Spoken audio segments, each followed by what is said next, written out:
Trump's new mortgage plan just changed the housing game, and most people don't see it yet. Everyone is watching the Fed. That's a mistake. Trump just showed something most people forgot. You don't need the Fed to move mortgage rates. You just need to understand who actually controls housing liquidity. Here's what's really happening. Trump is floating a plan for Fannie Mae and Freddie Mac to aggressively buy mortgage-backed securities using cash already sitting in their balance sheets. Not new money, not money printing, not QE through the Fed. This is housing policy, not monetary policy. And that distinction matters more than people realize.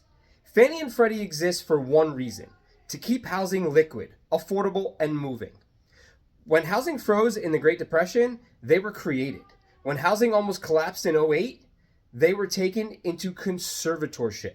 And today, they're sitting on hundreds of billions in cash. Trump looked at that and said, why is this money doing nothing?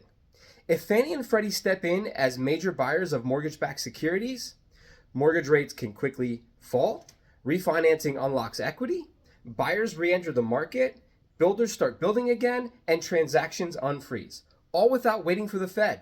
That's a power move. It's essentially stepping around monetary policy and pulling a lever directly tied to housing. But here's the part most people miss. Lower rates don't just help buyers, they protect prices. People hoping for a massive housing crash are betting against the government. That's never been a good bet. Every time housing has been at risk, policy stepped in. Not to help renters, not to help first-time buyers, but to protect the system. Look at Canada if you want the preview. Canada did something similar years ago. Rates stayed lower than they should have, housing avoided a crash. But prices exploded. Not overnight, over time. Because when you stimulate demand without fixing supply, prices don't fall, they rise. The government doesn't let the biggest asset fail. Housing is that asset. It supports banks, pensions, insurance companies, tax revenue, political stability. That's why it's always backstopped. What does this mean for you? If rates come down, investors move first, upgraders move next, institutions reposition, and prices don't wait.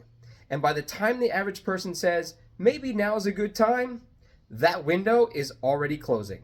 Trump isn't guessing. He's using the tools that already exist. And whether people like him or not, it really doesn't matter. What matters is this: housing policy is shifting towards stimulation, not correction. Smart investors don't argue politics. They watch incentives. And right now, the incentive is clear. The government wants housing moving, not failing. If you want more breakdowns like this, the kind that cut through the noise and explain what's actually happening, hit follow. The next phase is already forming.